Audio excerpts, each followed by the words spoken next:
everyone, and welcome to the Weekly Report. I'm Maggie Green with City Communications. Here are the top 3 things you need to know this week. Complete streets improvements extend on Gillham Rd, creating a safer street for all. The project brings shorter crossing distances and enhanced crosswalks for pedestrians, slower moving traffic, and a 3.5-mile protected cycle path connecting 5 parks, 5 neighborhoods, schools, and commercial areas. KC Parks and Recreation celebrates the opening of several trails this fall. The Big Shoal Creek Trail, bringing a new 2-mile trail to the 1st District, additional connections on the Briarcliff Trail, and in partnership with KC Water, completion of the Trolley Track Trail Basin project, resulting in a cleaner creek and improved trail and trail connections. More than 200 kids got candy from city staff this Halloween. The City Council office and city employees held the annual Project Boo for kids at local daycare centers and shelters. Employees packed treat bags with candy, coloring sheets, and other surprises. City staff dressed up to deliver the treat bags. Don't forget that trash will be delayed on Veterans Day, November 11th. If your trash day is normally Thursday, it will be picked up on Friday. If your trash day is normally Friday, it will be picked up on Saturday. Thanks for watching the Weekly Report. I'm Maggie Green with City Communications. Stay tuned for videos about these items and a video about Mayor Lucas receiving a COVID booster and a flu shot and how you can too. Project Boo is something that has started way before I was here, but in pre-COVID, it was an opportunity for organizations like Operation Breakthrough and the Emmanuel Center to come, and the kids to come around City Hall and trick-or-treat at our offices on the 22nd floor. This year, we improvised a little bit and prepared bags and went out to visit them at Operation Breakthrough and a couple of other facilities. I think for kids, it's important to see the leaders in the community interact with them. It's important for us really to go out and visit with them on their level. It was a pleasure to see them. A lot of superheroes dressed up, and they were very excited to show me their costumes as well. I think one young man didn't know who I was.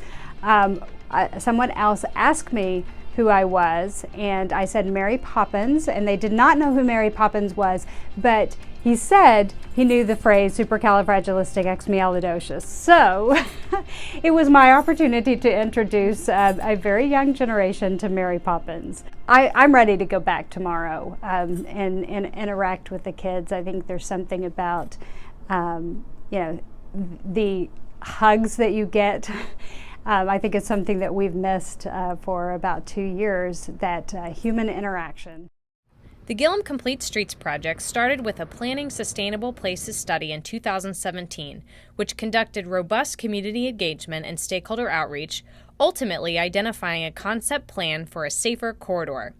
This planning process laid the foundation for the project, which began construction of the first segment in 2020.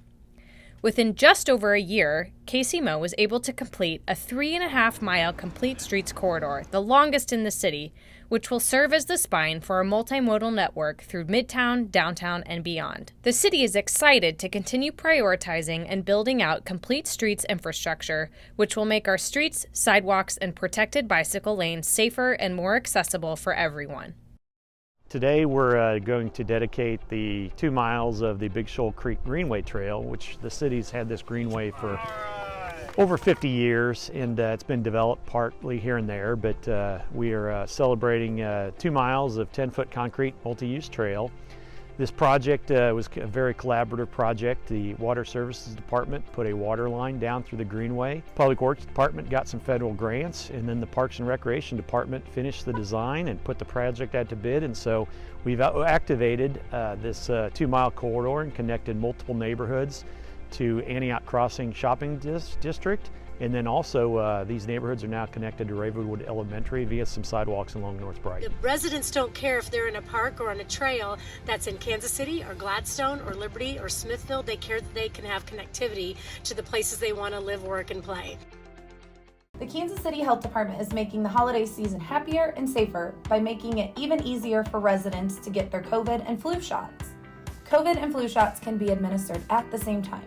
Anyone who hasn't already received a flu vaccine may want to schedule it before flu cases rise and transmission is more likely. I just received my flu shot for the year, so I'm protected from flu, and I'm waiting to receive my COVID booster so that I can get that additional protection from COVID-19. And it's just more convenient to get them both at the same time. CDC has indicated that there are no issues with receiving both shots at the same time, and because of my busy schedule, that's what I've elected to do. It takes at least 2 weeks to build antibodies after a flu shot. COVID-19 vaccines are considered complete 2 weeks after the second dose of the Pfizer or Moderna vaccines, or 2 weeks after the single-dose Johnson & Johnson's Janssen COVID-19 vaccine. At Kansas City Health Department vaccine events, adults will have all 3 vaccines to choose from. No appointment is necessary to get your flu or COVID vaccination at any health department clinic. A flu shot, it's something that I've really tried to step up on every year.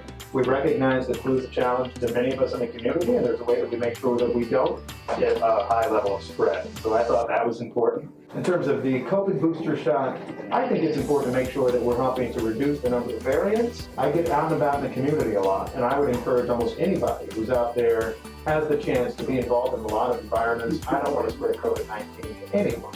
And so I thought this was just me taking care of that step for my own personal health, but also everyone around me and everyone in our city. The health department has flu vaccines for both the uninsured and the insured. There is no out-of-pocket cost for children and adults who are uninsured or underinsured, or those with Medicaid or Medicare B. The health department accepts most private insurance plans, and many insurance plans pay the full cost of the flu vaccine. If the private insurance plan is not accepted or does not pay the full cost, the fee is $22 for those 6 months to 64 years old. We have permanent clinics where flu and free COVID vaccines are available. Whether it's your first, second, or booster COVID shot, there is a clinic at 2400 Troost Ave, a clinic at Knights of Columbus on Blue Ridge Cutoff, and at Northland Neighborhoods Inc. on Shoto Traffic Way. Please check kcmo.gov/COVID or call 311 for days and hours.